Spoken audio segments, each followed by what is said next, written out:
Did you know 40% of all food is wasted before it even reaches shops? And 26% of all vegetables are discarded just because of the way they look. 6 billion pounds in weight of perfectly edible produce is wasted each year. As a society, it's up to us to prevent this food waste from happening. This is why I bring you Forage, a new app to help combat food waste by sharing ideas of cooking and to help prevent the waste of food.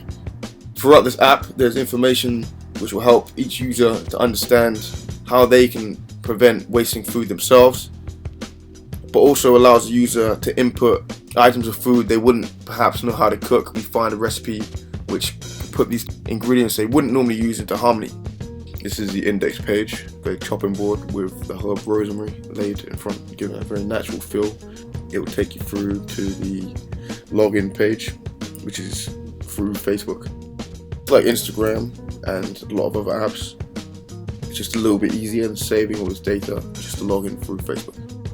These pages pop up throughout the app, just giving the user information about food waste.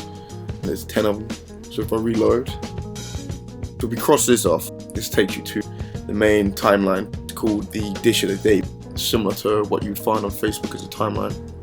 You scroll up and down in here, and you have a load of dishes, the most popular ones at the top. So how this is laid out, you have a title at the top in capital letters in a font called Aaron Grotesque Regular. The colour of the title text is one of Pantone's colours of the year called Black Onyx. This is an image of the dish uploaded by the user.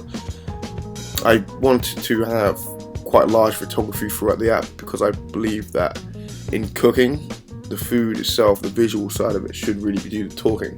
As you can see throughout the app, there's a canvas material which is being layered by the Z index and opacity above, just to give a very sort of natural feel. Basically, I wanted to make the app feel like an actual cooking book instead of a cooking app. You have two icons on the bottom here. This one shares to your social media sites if you want to share it to your Facebook. This one is to add to your cookbook. I'll come to this later on the user page.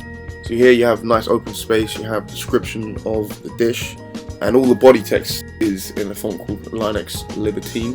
Plenty of open space. I wanted this to be easy to read, one paragraph. You can click to the full recipe here.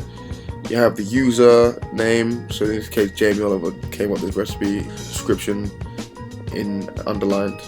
Down here you have a rating system, and there's 5 different mushrooms which you can see on the web page. There's 3 colors you have on the timeline.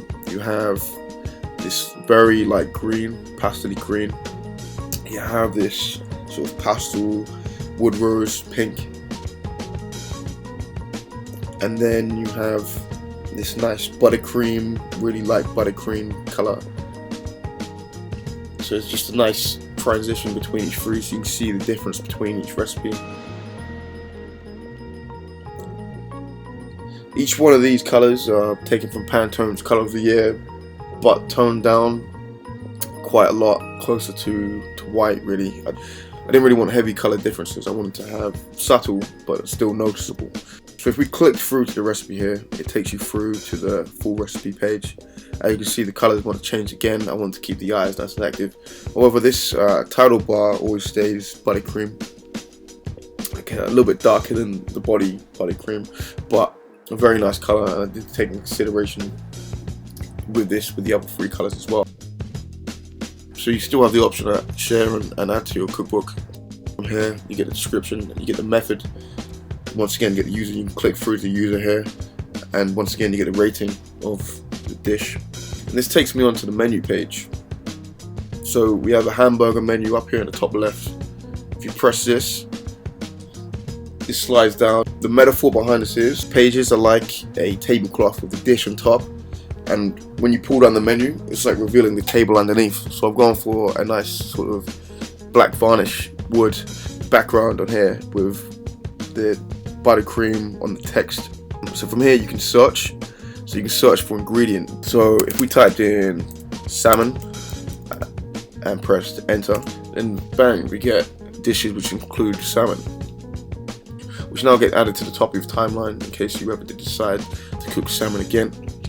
Back to the menu. So it slides down and it slides up. Oops. So another option you have here is your profile. Click pick your profile, and on here you have your username. In this darkened version, it's Mayfly green. A circle icon for your user. I tried squares. Circle did look better. Instagram uses circle. A lot of other apps use circles for your user icon. A little description you can add about yourself. This is your overall rating. Refer back to the main website to see which mushrooms symbolize what level of chef. On here is your recipe section. These recipes you uploaded yourself. You can swipe left and right to change recipe. Here's your cookbook. These are saved recipes from other users you liked and you might perhaps want to cook later or refer to when you're cooking. And then here's a little bit of information about yourself. So recipe submitted, recipes rated, best recipe, how long you've been a member, and your level of chef. In this case, a sous chef. And here you can add a recipe. This add recipe page is very similar to the timeline page, the layout. So when you type in grilled cheese, when you add your image, and when you type in your description,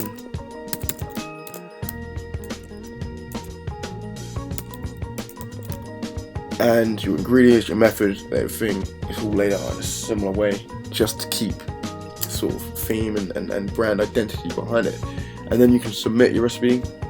Once you've added your recipe, it takes you back to your timeline.